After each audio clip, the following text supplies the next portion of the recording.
Two of these were Robert Gallo from the National Cancer Institute and Max Essex from Harvard, who had made public speculations by 1982 that AIDS might be caused by a retrovirus. Gallo's earlier research with retroviruses in the cancer program had been a failure. None of the viruses he studied could be directly linked to the cause of a disease, and his research yielded no benefit to the patient whatsoever.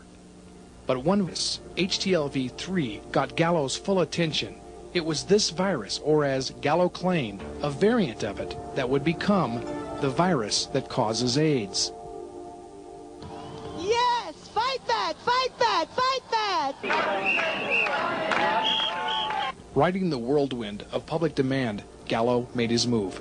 On April 23, 1984, Secretary of Health and Human Services Margaret Heckler and Robert Gallo called a press conference together that would involve the United States Department of Health in what critics claim would become the biggest medical scientific blunder of all time.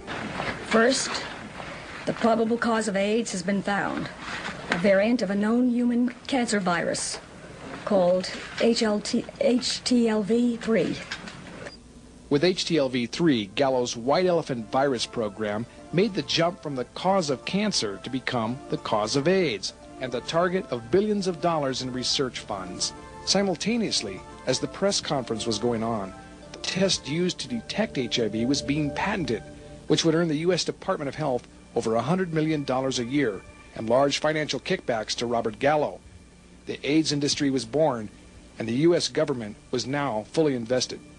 Naively, Secretary Heckler predicted that a vaccine would be ready for testing by 1986.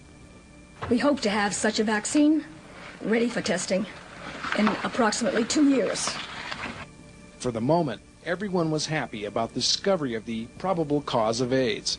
Gay activists were satisfied that the government was finally doing something. But the public was not aware that Gallo had bypassed a major checkpoint before making his announcement. He had not submitted his test results to other scientists for peer review. No one had a chance to critique or verify his claim, and his test results were not published in Science magazine until 1 week after the press conference. This was a dangerous violation of scientific protocol. Suddenly, a challenge to Gallo's ethics emerged, which would become an international scandal. The Institut Pasteur in Paris claimed that Gallo's AIDS virus was identical to LAV, a virus Dr. Luc Montagnier had sent Gallo's lab 6 months before the press conference. The French were outraged and filed an international lawsuit against the U.S. Health Department on grounds that Gallo had pirated their discovery.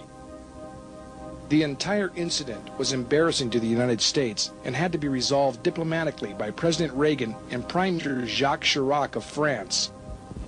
With this arrangement to split the profits made on the HIV blood test, the virus was given a new international name, the Human Immunodeficiency Virus, or HIV.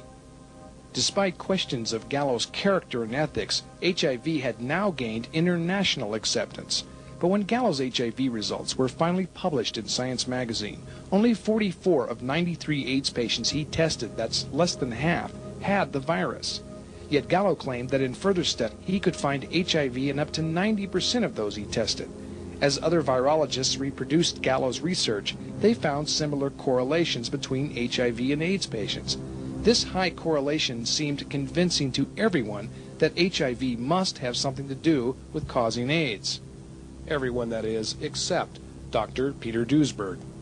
At the University of California in Berkeley, Duesberg became a world-renowned retrovirologist in the cancer program and the first man to map the genetic structure of retroviruses like HIV back in 1970.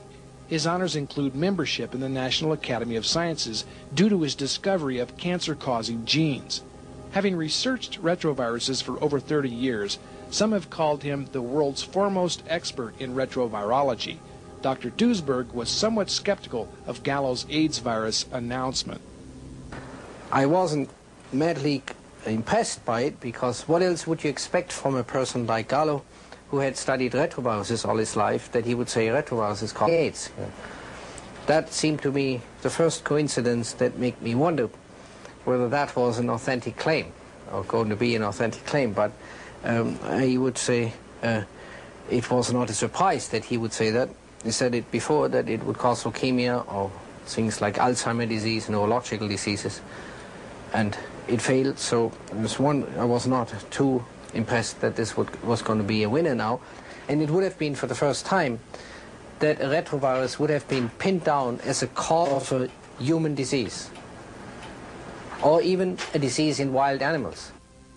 For 18 months, Peter Duesberg studied every scientific publication on HIV and AIDS he could get a hold of.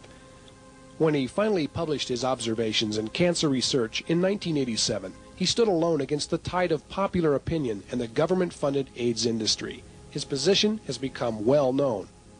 He argues that HIV is not causing AIDS. It's a harmless passenger virus that has lived in humans for centuries without causing diseases.